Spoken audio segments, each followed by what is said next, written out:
really happened to Diana that night? Was it just an argument turned tragic, or was there something more sinister lurking in the shadows?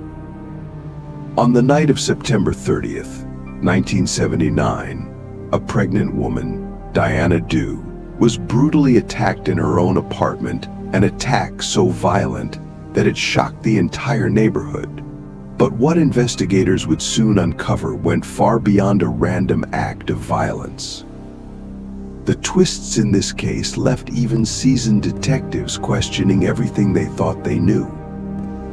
Diana, born in 1959, lived a quiet life in the peaceful suburb of Tustin, Los Angeles. Her father was in the military, and her mother worked in a small clothing factory. Diana's early life seemed unremarkable, like so many others growing up in the suburbs. But things started to change when, at just 19 years old, she met Kevin Green in a bar. That night, what began as an ordinary outing quickly escalated when a group of aggressive men approached Diana and her friends. Kevin, sensing danger, stepped in and managed to defuse the situation.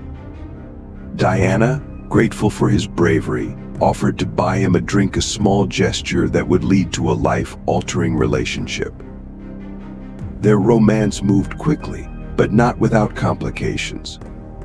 At the time, Kevin was still married, although he and his wife were in the middle of a divorce. Despite this, Diana and Kevin soon moved in together, and Diana became pregnant shortly after Kevin's divorce was finalized.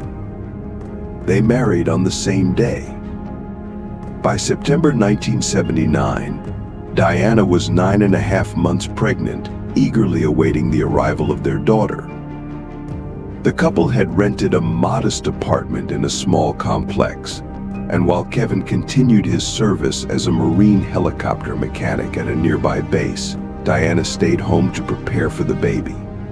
The pregnancy seemed to deepen the strain in their relationship, leading to frequent arguments. On the night of September 30th, after watching a movie together, another argument broke out between Diana and Kevin. The stress of impending parenthood was clearly wearing on them both. Instead of escalating the fight, Kevin decided to leave the apartment and grab a bite from a nearby fast food joint. What he didn't know was that in the time he was gone, his life was about to take a dark and tragic turn.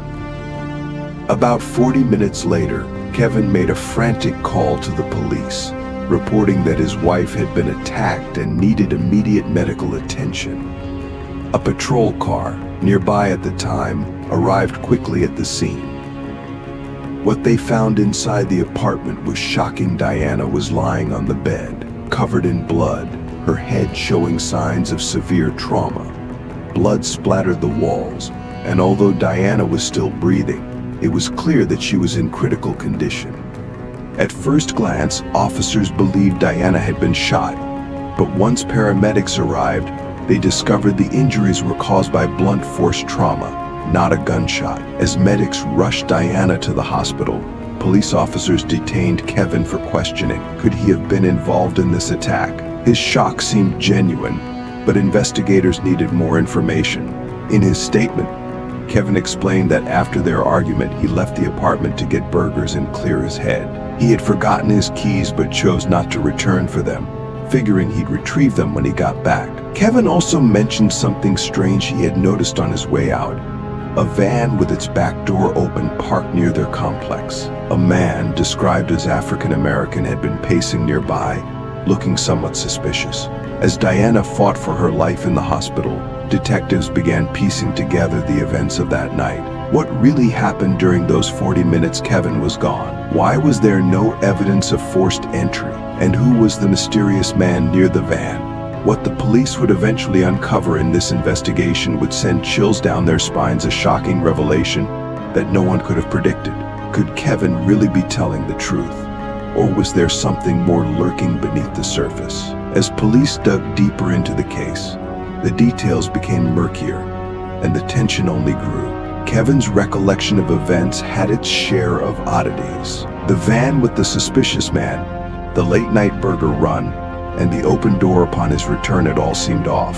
After leaving for food, Kevin found the line at his usual fast food spot too long, so he drove to another location of the same chain several miles away. By the time he got back 40 minutes later, he found the front door to his apartment wide open. Inside, he heard strange noises, almost like snoring, coming from the bedroom. Rushing in, he was horrified to find his wife Diana covered in blood, struggling to breathe. In a panic, he called the police. While Kevin's story seemed plausible on the surface, certain aspects immediately raised suspicions. Why would someone go out for burgers in the middle of the night after an argument? And why did a trip to get fast food take 40 minutes when both locations were relatively close by? Despite their doubts, officers examined the evidence. The food in the bag was still warm, and the receipt from the fast food place confirmed the time of purchase and the location Kevin had mentioned. Based on this, Kevin was allowed to go to the hospital after giving a blood sample, which would be crucial for further analysis. At the time, DNA testing wasn't available, but police could compare blood types to see if Kevin's matched anything found at the crime scene. At the hospital, doctors quickly determined that Diana hadn't been shot as initially thought. Instead, her injuries were the result of blunt force trauma, likely from a small, heavy object such as a piece of wood. She slipped into a coma shortly after arriving, and the medical team worked tirelessly to save her life as well as her unborn child. Tragically, the baby's condition deteriorated overnight, and despite the doctor's best efforts, the child did not survive. While Diana's condition was eventually stabilized, her outlook was grim. The doctors believed she had little chance of making a full recovery, and even if she did survive, her injuries would likely leave her severely impaired. Meanwhile, detectives pressed forward with their investigation. Standard procedure in cases like this required an expert to determine whether Diana had been sexually assaulted. Due to the way her body was positioned when she was found, this suspicion grew stronger. The experts soon confirmed it. Semen was found on Diana's body. However, this finding complicated things. Kevin had mentioned to the police that they had been intimate earlier in the evening, just a few hours before the argument. Without modern DNA testing, it would be difficult to determine if the biological material came from Kevin or another man. This left detectives with more questions than answers, and the possibility of Kevin's involvement couldn't be ruled out. Kevin and Diana's family spent the entire night at the hospital, hoping against hope that Diana would pull through. But by the morning, tragedy struck again as the baby's condition worsened, leading to its heartbreaking death. Diana's surgery was successful in stabilizing her, but she remained in a coma, with doctors unsure if she would ever fully recover.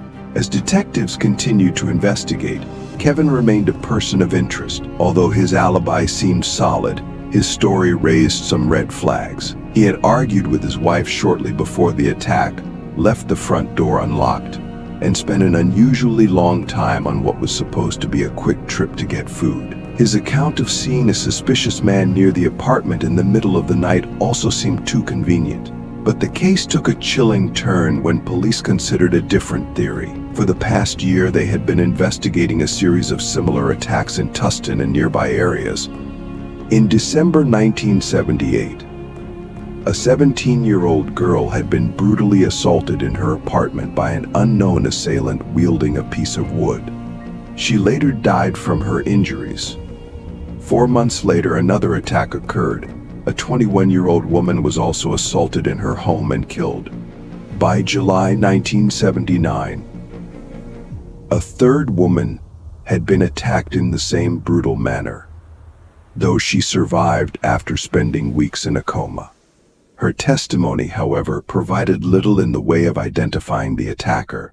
Then, in September 1979, just weeks before Diana's attack, another woman was killed in her apartment. Her 31-year-old son was able to give police a description of the attacker, but no suspect had been identified. All of these assaults shared a strikingly similar pattern. The victims were women, they were attacked in their own homes, and they were struck with a blunt object like a piece of wood. The police now believed they were dealing with a serial killer, someone who had been operating in the quiet suburban areas around Los Angeles. They had already given this unknown assailant a chilling nickname, the bedroom basher. With each attack occurring in close succession and with a consistent method of violence, detectives were convinced that Diana's case was connected. But the questions remained: was Kevin truly innocent, or was he involved in some way? And if not, who was the bedroom basher, and how long would it take before he struck again? The race to find the killer was on, and with each passing day the stakes grew higher. Could the loving husband actually be the ruthless bedroom basher? The police were now faced with a shocking possibility that shook the investigation to its core. Could Kevin Green, the grieving husband, be the same man responsible for the series of brutal attacks haunting Tustin? When Diana finally regained consciousness, the detective's world was turned upside down. Though her mind was still fragile and her memories fragmented, Diana gave a startling revelation. 6 weeks after the attack, during a physiotherapy session, the therapist asked her a simple question: "Do you remember who attacked you?" To everyone's surprise, Diana nodded and pointed to her wedding ring. This subtle gesture suggested that Kevin, her husband, was the attacker. When Diana's mother arrived at the hospital, the therapist relayed the information, prompting her mother to ask, "Was it Kevin who attacked you?" Diana nodded again, without hesitation. This was the breakthrough investigators had been waiting for, but it also left them with a mountain of new questions. Would the man standing by his wife's side throughout the ordeal really be the same person who tried to kill her? The revelation turned the investigation on its head. Up until this point, detectives had been convinced that Diana was another victim of the bedroom basher, a serial killer who had been terrorizing women in the area. The attacks had followed a consistent pattern. Women, often living alone, were assaulted in their homes by an unknown assailant wielding a blunt object. Each attack had taken place in or around Tustin, and several women had lost their lives. Kevin, with his solid alibi and connection to the military, had been low on the list of suspects. But now, with Diana's shocking claim, everything had changed. The detectives were faced with two grim possibilities. Either Kevin was the bedroom basher, responsible for the string of murders, or he had staged the attack on Diana to mimic the killer's methods, using the serial killer as a cover for his own crime. Kevin's appearance even matched the vague description provided by witnesses who had seen a man with dark hair near the homes of some of the victims. Could he have used this knowledge to deflect suspicion? The detectives knew they needed to act carefully. If Kevin was indeed the bedroom basher, arresting him too soon might compromise their ability to link him to the other murders. Worse, Kevin might flee if he realized the police were onto him. The lead detective made a difficult decision. He asked Diana and her mother to keep quiet about her memory returning and to pretend that Diana still couldn't remember anything about the attack. They agreed, knowing how dangerous this could be. Meanwhile, the police placed Kevin under constant surveillance. They monitored his every move, hoping to find evidence that connected him to the other attacks. As part of their investigation, detectives began interviewing Kevin's friends and neighbors. What they uncovered was troubling. Several neighbors recalled hearing frequent arguments between Kevin and Diana, with shouting that often spilled over into the hallways of their apartment complex. Kevin's friends painted a picture of a man who had been under increasing stress, both from his military duties and the impending birth of his child. But despite these findings, Kevin's day-to-day behavior appeared normal. He went to work at the military base, came home, and didn't show any signs of unusual activity. The detectives' frustration grew as the days passed. While the evidence against Kevin was circumstantial, there was no direct link to prove he was the bedroom basher. Yet Diana's memory of the attack was clear. Her husband had tried to kill her. Then, just as the case seemed to be stalling, another horrifying attack occurred. In the same quiet suburban area, a 17-year-old girl was brutally assaulted in her home, struck multiple times with a blunt object, just like the previous victims. This latest murder seemed to rule out Kevin as the killer. He had been under surveillance at the time of the attack. The possibility that Kevin had staged the attack on Diana, using the bedroom basher's methods to cover his tracks, suddenly gained weight. But there was still no solid proof linking Kevin to the crime. Detectives needed more. Would Diana's memory return fully? Would Kevin slip up, revealing his true nature? Or was the real bedroom basher still out there, waiting to strike again? As police kept Kevin under their watchful eye, the case grew colder by the day, but the threat of another attack loomed over the community like a shadow. The serial killer was still out there, or was he? Could the truth be more twisted than anyone had imagined? Only time would tell. What if everything you thought you knew about your loved one turned out to be a lie? That's what detectives and the public had to wrestle with when Kevin Green, a seemingly ordinary man, was accused of one of the most heinous crimes imaginable. Was this devoted husband really a cold-blooded attacker, or was he an innocent man caught in a web of tragic events? As investigators dove deeper into Kevin's life, a disturbing pattern emerged. Kevin, who had once painted a picture of a happy marriage, had complained to friends that Diana had refused intimacy during her final months of pregnancy. Yet he had told detectives their relationship was nearly perfect, a contradiction that raised eyebrows. But the most damning piece of evidence came when lab results revealed something crucial: skin particles and blood under Diana's nails. Specialists confirmed that the blood type of the attacker matched Kevin's blood sample. While DNA testing wasn't available at the time, this was a significant breakthrough. Kevin shared the same blood type as the man who had attacked his pregnant wife. Piecing together the evidence, detectives formulated a theory.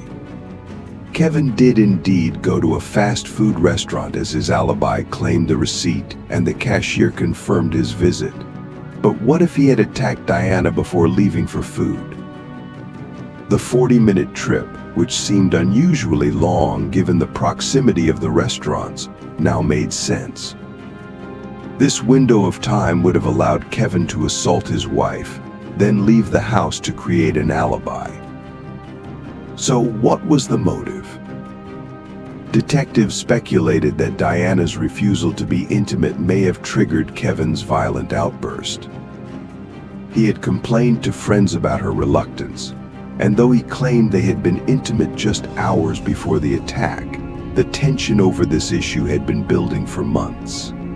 The brutal nature of the attack suggested that something had pushed Kevin over the edge. When detectives spoke to Diana again, her memory of the attack had grown clearer. She remembered who had hurt her Kevin and identified him as her attacker. Her mother, overwhelmed by the strain of living with Kevin under the same roof, urged detectives to act. The detectives decided it was time to arrest Kevin, but they did so carefully, picking him up at a store to avoid any confrontation at home.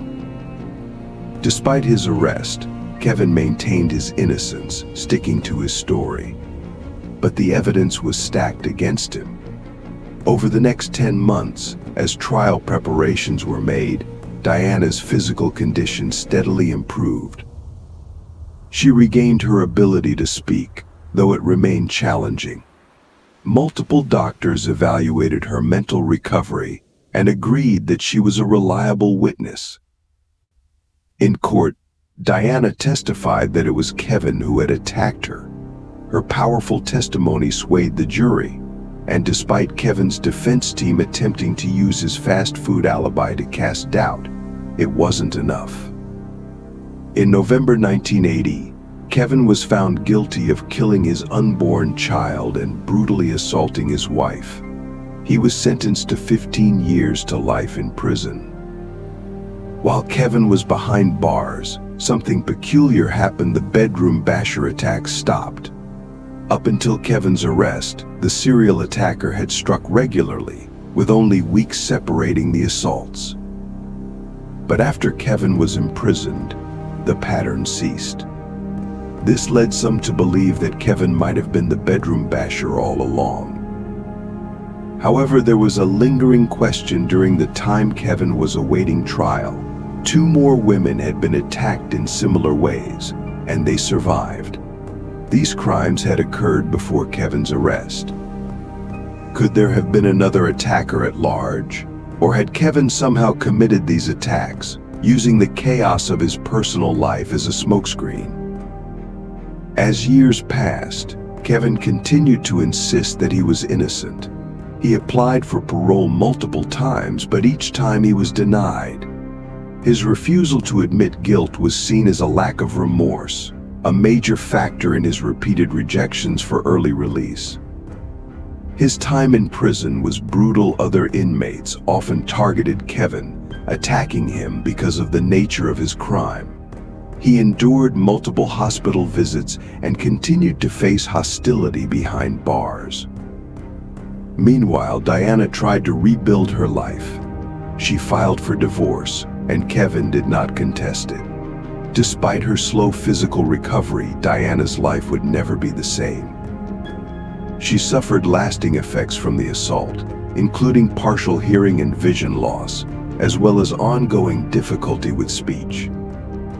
For years, the question of Kevin's guilt lingered in the minds of those who followed the case. Had the right man been convicted? Or was the real bedroom basher still out there, free to strike again?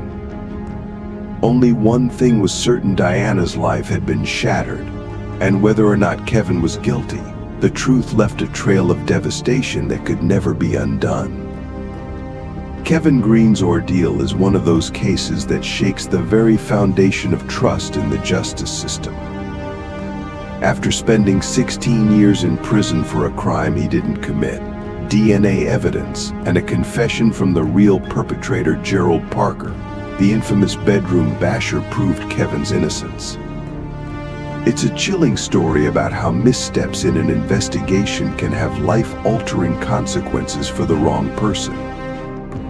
Kevin had long maintained his innocence, and for years, his attempts to get his DNA compared to the crime scene evidence had been denied. It wasn't until 1996, when police reopened the investigation into the bedroom basher attacks and advances in DNA testing had developed, that Kevin finally had the chance to clear his name. Specialists discovered that semen samples from the crime scenes, including Diana's attack, all matched one man, Gerald Parker. Parker had been arrested around the same time as Kevin, but for an unrelated assault on a 13-year-old girl. At the time, the police hadn't connected him to the bedroom basher series because his patterns of attack seemed different.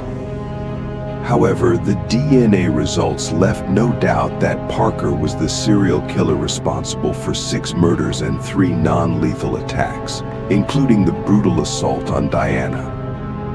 When detectives confronted Parker in prison, they initially focused on the attack on Diana. At first, Parker denied involvement in the series of crimes, but the investigators played on his sense of duty, pointing out that another soldier, Kevin, was serving time for his actions. It worked. Parker finally confessed, admitting that he had driven to Kevin and Diana's apartment on the night of the attack. He had planned to find a new victim, following his usual method of checking ground floor windows, but heard screams coming from their apartment.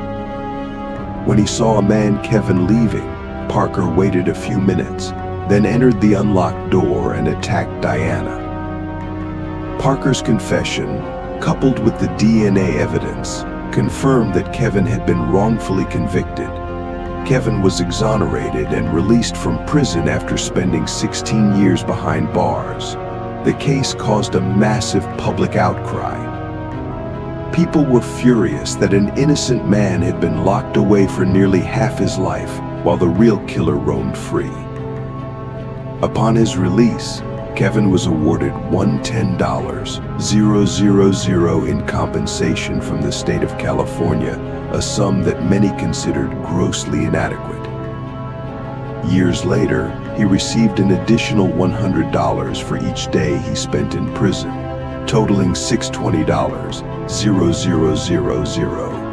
But no amount of money could ever make up for the years he lost. Kevin's story is a grim reminder of the fallibility of the justice system, and the devastating impact of wrongful convictions. For the detectives, it was a lesson in the importance of thorough investigations and not jumping to conclusions. As for Gerald Parker, his confessions brought some closure to the families of his many victims, but his crimes left a trail of pain and grief that could never be undone. Even after Kevin Green was fully exonerated by DNA evidence and Gerald Parker's confession, his wife Diana still struggled to believe in his innocence. She came up with a new version of events, claiming that Kevin had attacked her first, and after he left, Parker entered and assaulted her again. This theory conflicted with Parker's own confession, in which he insisted that when he entered the apartment, Diana was lying on the bed without any visible injuries or signs of distress, and that he was solely responsible for the brutal attack. Diana's family offered another explanation, speculating that Kevin may have hired Parker to commit the crime, which would explain why he left the door unlocked. However, Parker continued to assert that he had no connection to Kevin, emphasizing that many people on the military base didn't know each other. Kevin also firmly denied knowing Parker, claiming he would never harm Diana or their unborn child. He explained that he left the door unlocked that night because he didn't want to return for the keys after their argument, a decision he deeply regretted. The ongoing disbelief from Diana may be linked to the severe trauma she suffered during the attack. When she awoke from her coma, doctors had advised her family not to tell her the details of the incident due to the fragile state of her brain, which could absorb false memories as if they were real. This may explain why she continued to believe Kevin was involved, even after his exoneration. The trauma left her with lasting cognitive challenges, such as difficulty understanding fast speech, indicating long-term effects on her brain. Gerald Parker, the real perpetrator, was sentenced to death in 1999 for his crimes, but as California placed a hold on executions, he remains on death row today. Despite his confession and the evidence that cleared Kevin, the emotional and psychological scars from the attack lingered for Diana, keeping her doubts about Kevin alive even after the truth was revealed.